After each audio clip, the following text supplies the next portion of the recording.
Assalamualaikum warahmatullahi wabarakatuh. Perkenalkan, nama saya Nurul Mawaddah dengan NIM 2302046000025. Kelas Teknik Elektro D403. Mata kuliah pengantar Teknik Elektro. Kali ini kita membahas daya listrik. Apa sih itu daya listrik? Daya listrik adalah jumlah usaha yang dilakukan tiap satuan waktu, yang dimana tingkat konsumsi energi dalam sebuah sirkuit atau rangkaian listrik.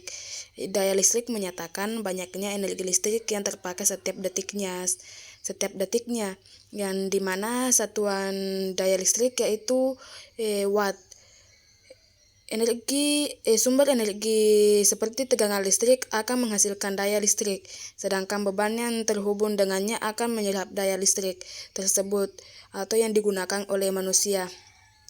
Ketika daya yang diserap oleh suatu ruangan semakin besar, maka kita membutuhkan energi yang semakin besar pula. Dan sistem pendistribusian tenaga listrik merupakan sistem yang digunakan untuk mendistribusikan energi listrik dari input ke output. Misalnya kWh meter. kWh meter merupakan sumber daya listrik, maka dari kWh meter akan mengalir arus listrik ke rangkaian listrik. Bisa diambil dari contoh sederhana, misalnya sesuatu yang lebih tinggi akan mengalir ke sesuatu yang lebih rendah.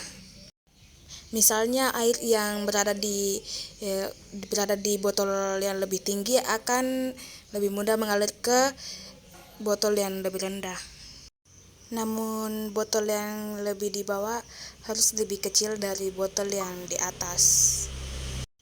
Untuk mencari daya listrik, kita bisa menggunakan rumus daya listrik Ohm, yang dimana rumusnya itu P sama dengan I pangkat 2 dikali R, atau P sama dengan V pangkat 2 dibagi R, yang dimana P sama dengan daya listrik dalam satuan watt atau W, I sama dengan arus listrik dalam satuan ampere atau A, V sama dengan tegangan listrik dalam satuan volt atau V, R sama dengan hambatan listrik dalam satuan Ohm. Nilai daya listrik umumnya dicantumkan pada label peralatan listrik untuk menunjukkan besarnya energi yang dibutuhkan oleh perangkat listrik untuk dapat bekerja tiap satuan waktu.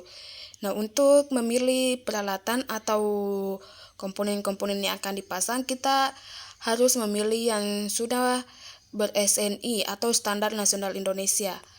Listrik sendiri merupakan salah satu hal yang penting yang ada dalam kehidupan manusia, apalagi perkembangan sekarang itu semakin canggih. Sekian materi singkat yang dapat saya sampaikan. Mohon maaf bila ada kekurangan. Wassalamualaikum warahmatullahi wabarakatuh.